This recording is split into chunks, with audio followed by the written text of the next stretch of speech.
Hey everyone, welcome to Design of Tech. I'm Daniel and welcome to my final Leaks and Rumors series. A series in which I discuss in detail everything there is to know about an upcoming device. So this year in 2016 I've already covered the iPhone 6C and the Samsung Galaxy S7. So in case you haven't seen those videos and you want to check those out, I left the link for both of them in the description box down below. But there is a phone that has an enormous amount of leaks, rumors and concepts, and that phone is the iPhone 7. So there you go, this is my third Final Leaks and Rumors episode of 2016, and this one covering the iPhone 7. Enjoy.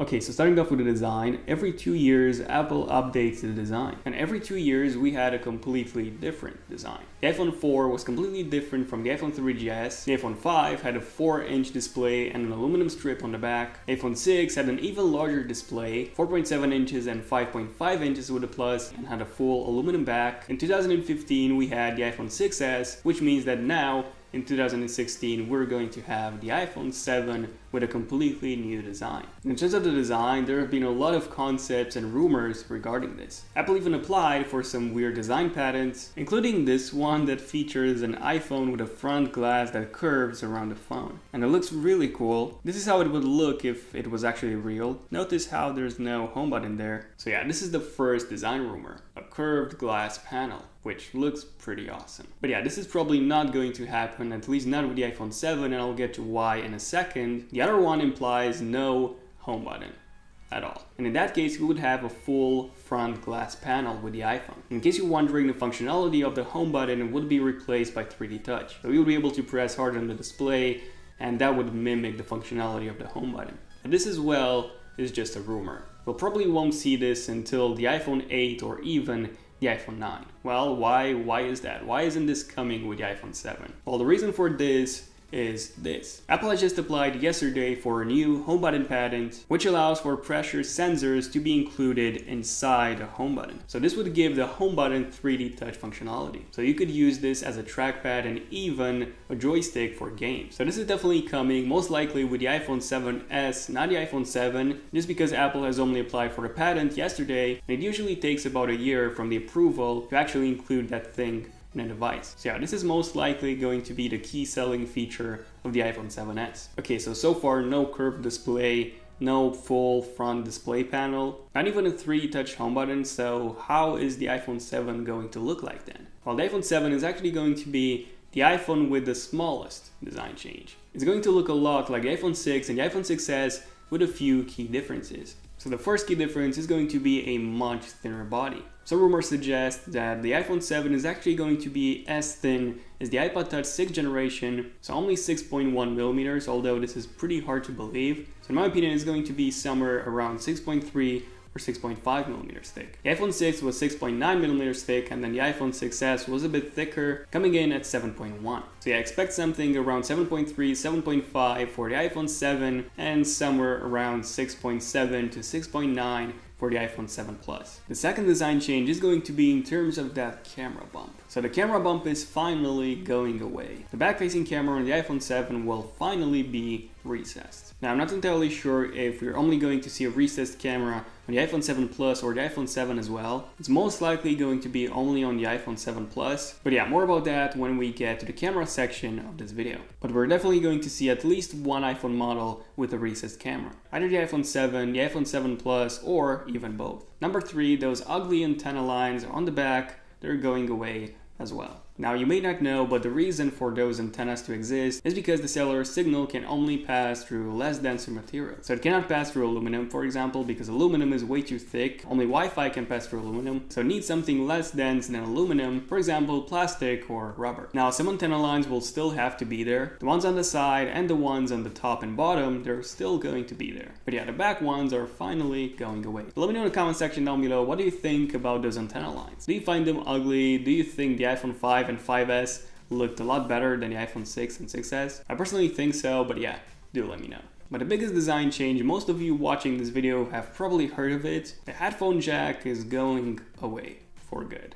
Now this is definitely happening. Some of you might agree with this and some of you might strongly disagree with this. I'm personally kind of in between, but yeah, here's the thing. The 3.5mm headphone jack came out in 1964. That's 52 years ago. This thing is ancient. So yeah, it's a really old connector. Then it's also an analog connector, not a digital one. So this means that there's no way of transmitting smart data to and from the headphones. Only a digital port can do that. And then it's also huge. I mean, take a look at this thing. Take a look at how much space it takes up inside the iPhone. If we didn't have this, that space could have been used for something like a slightly larger battery or for finally stereo speakers, which also have a really strong chance of making an appearance in the iPhone 7, by the way. Okay, so the headphone jack is going away. Well, how will you be able to connect headphones then? Well, we have two ways. We have Bluetooth like we had before, Bluetooth for wireless connections, and for the wired connection, Lightning is going to be the only option. So up until now, the 3.5mm headphone jack connected to the phone and the phone detected the headphones when a connection was made. Then some headphones had a third ring on the jack and that was for the microphone input, so you could also send, not just receive sound. And that third ring also allowed us to use buttons such as back, forward, pause, and so on. But that was it. This is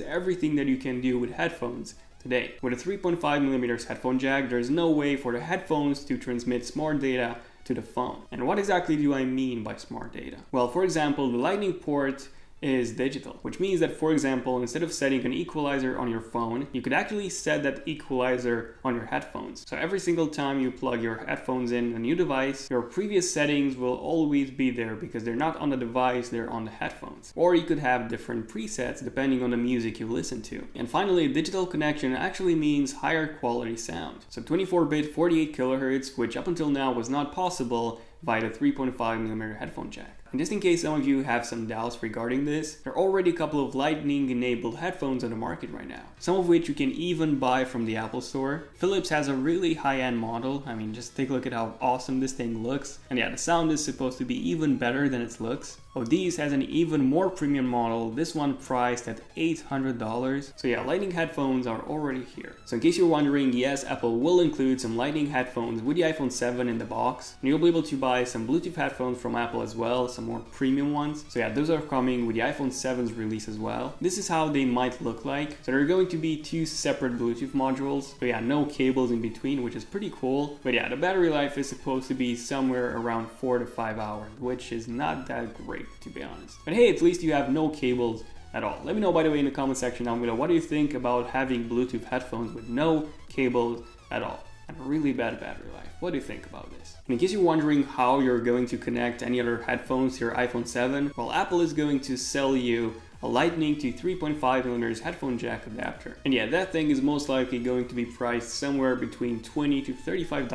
But yeah, it's not going to be cheap. So Apple is going to make a lot of money just from that adapter because, come on, pretty much everyone is going to get one. Would you? Now, some of you might think that Apple will never do such a thing, that they'll include it in the box, but I'm not so sure. Take a look at this. This is the 12-inch MacBook. That famous MacBook that looks awesome and only comes with one port except for a 3.5mm headphone jack and only comes with a single USB Type-C port. And no, with the 12-inch MacBook, they haven't included any adapter, any USB to USB Type-C adapter in the box. And on computers, USB is far more popular than a 3.5mm headphone jack. So yeah, expect to pay extra for an adapter. But the biggest downside to all this is that you won't be able to charge your iPhone and listen to music through the Lightning port at the same time. Unless Apple decides to include two Lightning ports, although no, that will never happen. So yeah, that's a pretty annoying thing. But the idea is that everyone will eventually switch to Bluetooth headphones, so in time their battery life will get better. But there's also one more thing to keep in mind. Lightning is an Apple proprietary port. So this means that only Apple is allowed to use the Lightning. Okay, but what does this have to do with the 3.5mm headphone jack? Well, if other manufacturers like Sony, Samsung, HTC, LG and so on, if they decide to remove the 3.5mm headphone jack as well, they'll have to use something else for connection, something except Lightning. They'll have to use something like USB Type-C, for example, which essentially means that in the end, the only universal audio connection would have to be Bluetooth. Anything other than that will have to be specific to that device. So what do you guys think about all this? If the other manufacturers decide to keep the 3.5mm headphone jack, well, then Apple is going to be in a huge disadvantage. If you switch to an iPhone, you'll also need that adapter. And who wants adapters? Like, seriously. But yeah, feel free to let me know down below, what do you guys think about all this. The 3.5mm headphone jack going away, lightning headphones, Bluetooth headphones. What do you guys think? Finally, moving on to section number 2, because the design section was really long. Section number 2, the display. So ever since the iPhone 5 came out, we have seen an increase in the display size with every iPhone redesign. So the iPhone 5 increased the display size from 3.5 to 4 inches, and then the iPhone 6 from 4 inches to 4.7 and 5.5 inches with the iPhone 6 Plus. But this year with the iPhone 7, we're not expecting a screen size increase, but a screen size decrease. Well, in a way. The iPhone 7 is still going to be 4.7 inches, and the iPhone 7 Plus is still going to be just like the iPhone 6 Plus and 6S Plus. So 5.5 inches, those two are still going to stay the same. There's a brand new iPhone that's also coming out, a 4-inch iPhone actually, and it's going to be called either the iPhone 6C, iPhone 7C, or iPhone 5 SE. So in case you want to know everything there's to know about this phone, all the details, I've actually done a final leaks and rumors video just on this, everything explained. And yeah, I left a link for that video in the description box down below, by the way, in case you want to check that out. Now, even though some people say that there's no huge difference between a 750p display, a 1080p display, and a Quad HD display, but the difference is quite huge, especially when viewing photos and 4K videos. This is an LG G4, by the way, which comes with a Quad HD display versus an iPhone 6, which comes with a 1334 by 750 resolution display. And the difference, well, you can probably see the difference. The photos look insanely sharp on the Quad HD display. And with the iPhone 7, we're expecting to see a resolution bump. So from 750p to 1080p on the iPhone 7, and from 1080p to Quad HD on the iPhone 7 Plus. And that would translate to 468 ppi on the iPhone 7, and 534 on the iPhone 7 Plus. Okay, so the screen size is staying the same, the resolution is getting a bump, but what about the technology inside the display panel? Is it going to stay LCD, or is it finally going to be OLED? There have been a lot of rumors that Apple will be switching to an OLED display with the iPhone 7, and those rumors are only partially true. So Apple has actually signed an agreement with Samsung to produce OLED displays for next-gen iPhones. But the production is only expected to start in 2018. 2018, that would be the iPhone 8. So yeah, for the iPhone 7, Apple will stick with LCD displays. Now, fun fact, in case you didn't know, there's actually one Apple device that already uses an OLED display, and it's not an iPad, it's not a Mac, it's not an iPhone, obviously. It's this thing, the Apple Watch. But the reason why Apple hasn't switched to OLED in all of their devices is because OLED displays have a much lower lifespan than LCDs. But they've been using some really high quality LCD displays for the past years in all of their products, including the Retina 5K iMac. The late 2015 one has a P3 DCIe LCD display. Long story short, this is the most vibrant LCD panel there is. The colors are incredibly vibrant, I mean, take a look at these. In real life they look even better, and the blacks are also insanely deep. But more about the 5K Retina iMac in this video, so feel free to check it out as well. But yeah, I'll probably do an LCD versus OLED explained video pretty soon. Definitely stay tuned for that. But honestly, for me personally, having those insanely vibrant colors and those insane black levels on a phone, well, if you've seen a Galaxy S6 in person, you probably know what I mean. They look incredible. And this has been it in terms of the display. Screen size remaining the same, 4-inch, new 4-inch iPhone 6C or 7C or 5SE.